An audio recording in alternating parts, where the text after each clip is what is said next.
મિત્રો, જ્યારે પણ દરેક ગામમાં ગ્રામ સભા યોજાય છે તો તેમાં વિવાદો કેમ થાય છે? જો વિવાદ થાય છે તો એને કઈ રીતે અટકાવી શકીએ? તો આ બે મુદ્દા પર આજે આપણે ચર્ચા કરીશું. નમસ્કાર મિત્રો, હું રઘુવીરસિંહ ચૌહાણ. જ્યારે પણ ગામમાં ગ્રામ સભાનું આયોજન થાય છે તો તેમાં ગુજરાતની મોટાભાગની ગ્રામ પંચાયતોમાં ગ્રામ સભાઓમાં વિવાદ થાય, બોલાચાલી થાય અને ઘણી જગ્યાએ તો મારામારીનું મંચ બની ગયું છે. પણ આ બધું થવાનું કારણ શું છે? ગ્રામ સભા યોજાય છે તો કેમ વિવાદો સર્જાય છે? તો એ અંગે વાત કરીશું.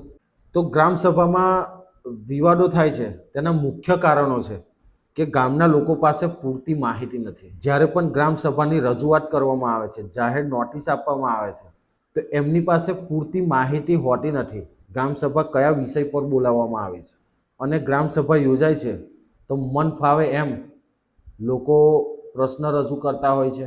અને જ્યારે ગામનો કોઈ પણ વ્યક્તિ ગ્રામ સભામાં કોઈ સવાલ પૂછે છે તો જે પણ ગામના પ્રતિનિધિત્વ કરનારા છે એ લોકો પાસે સચોટ જવાબ ના હોય એટલે એ લોકો ગુસ્સેથી ફાટે નીકળે છે. એક આ કારણ પણ છે વિવાદ થવાનું. બીજું કારણ છે કે પક્ષપાત કરવો, ભેદભાવ કરવો. મિત્રો, ગ્રામ સભા યોજાય છે ત્યારે સમાનતાનો હક અધિકાર ગામના દરેક નાગરિકોનો છે. એમાં જનરલ કેટેગરીના પણ આવતા હોય છે, એસસી કેટેગરીના પણ આવતા હોય છે, એસટી કેટેગરીના પણ આવતા હોય છે, મહિલા વર્ગ પણ આવતો હોય છે.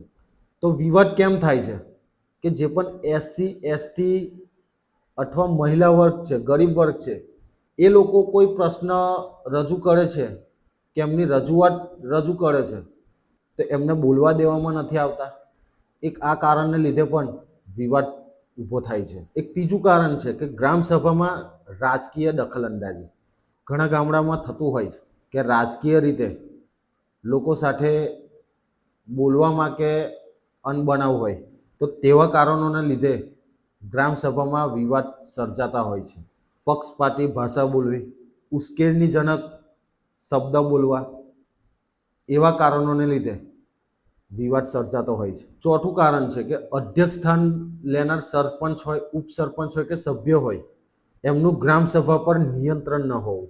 ગામના કોઈ પણ વ્યક્તિને પ્રશ્ન રજૂ કરવો હોય તો એની માટે સમય નક્કી ન કરવો અને જૂના જે ઝઘડા હોય એને પણ ગ્રામ સભામાં લાવે એટલે વિવાદ સર્જાય. પાંચમું કારણ એ છે કે કોઈ નશો કરીને ગ્રામ સભામાં આવે છે અને વિવાદ સર્જાય છે. એવા ઘણા હજુ પણ કારણો છે. એને કઈ રીતે આપણે અટકાવી શકીશું, ગ્રામ સભામાં વિવાદો કઈ રીતે અટકશે, એ વિશે પણ ચર્ચા કરીશું.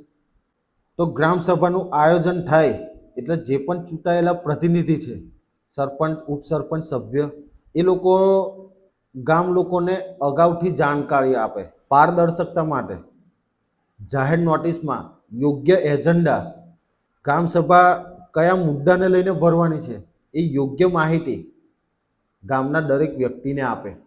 સમય, સ્થળ, તારીખ, એ દરેક વિગત દરેક વ્યક્તિ દીઠ ગ્રામ સભાની માહિતી પહોંચે તો વિવાદ ઓછા થાય છે. હવે ગ્રામ સભાનું આયોજન થઈ ગયું છે ત્યારે તેની પર નિયંત્રણ રાખવું કે ગામનો કોઈ પણ વ્યક્તિને રજૂઆત કરવી હોય, સવાલ કરવો હોય તો યોગ્ય સમય નિર્ધારિત કરે. વારાફરતી લોકો રજૂઆત કરે, 5 મિનિટનો હોય કે 10 મિનિટનો હોય, એ રીતે સમય આપવામાં આવે.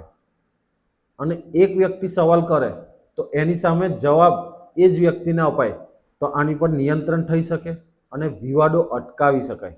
ગ્રામ પંચાયતના ચૂંટાયેલા પ્રતિનિધિત્વ કરનારાઓનું છે, સરપંચ હોય, ઉપસરપંચ હોય કે સભ્યનું હોય, આ લોકોનું કામ છે દરેક વર્ગને બોલવાની તક આપવી. એસસી કેટેગરીના હોય કે એસટી કેટેગરીના હોય, દલિત સમાજના હોય, આદિવાસી સમાજના હોય, ગરીબ વર્ગ, પછાત વર્ગમાંથી આવતા હોય, મહિલા વર્ગ હોય, કોઈને પણ પ્રશ્ન હોય એ લોકોને બોલવાની તક આપવી. ચૂંટાયેલા પ્રતિનિધિએ સાચો અને સચોટ જવાબ લોકોને મળે તો વિવાદ નહીં થાય. જ્યારે પણ ગ્રામ સભાનું આયોજન થાય છે ત્યારે પોલીસ હોય, પોલીસ કોન્સ્ટેબલ હોય કે એરિયા ઇન્સ્પેક્ટર હોય, એ લોકોની હાજરી હશે તો લોકો શિસ્તબદ્ધ ગ્રામ સભામાં હાજરી આપશે. એટલે ગ્રામ સભા યોજાય એટલે પોલીસને પણ જાણ કરે, એરિયા ઇન્સ્પેક્ટરને પણ જાણ કરે. એવી જગ્યાએ જે ગામડામાં વારંવાર વિવાદો થતા હોય તેવા ગામોમાં આ ખૂબ મહત્વપૂર્ણ છે. જે પણ ચૂંટાયેલા પ્રતિનિધિ છે એ ગ્રામજનોને જાગૃત કરે, જાગૃતિ તરફ વાળે, એ લોકોને સમજાવે કે ભાઈ ગ્રામસભા છે એ કોઈ ઝઘડાનું મેદાન નથી. ગ્રામસભા એ ગામના વિકાસનું મંદિર છે. એ રીતે જાગૃત કરે જેથી વિવાદો થાય જ નહીં.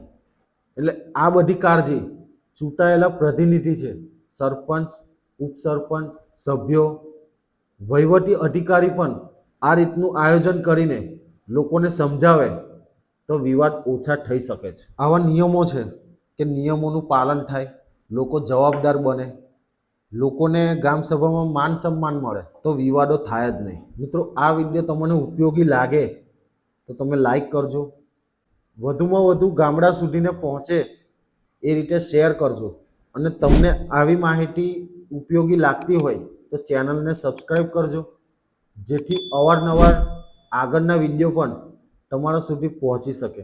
અને અંતમાં એટલું જ કહેવું છે કે તમારા ગામમાં ગ્રામસભા શાંતિપૂર્ણ થાય છે કે નહીં, કમેન્ટ કરીને જણાવજો. ધન્યવાદ. જય હિન્દ, જય ભારત.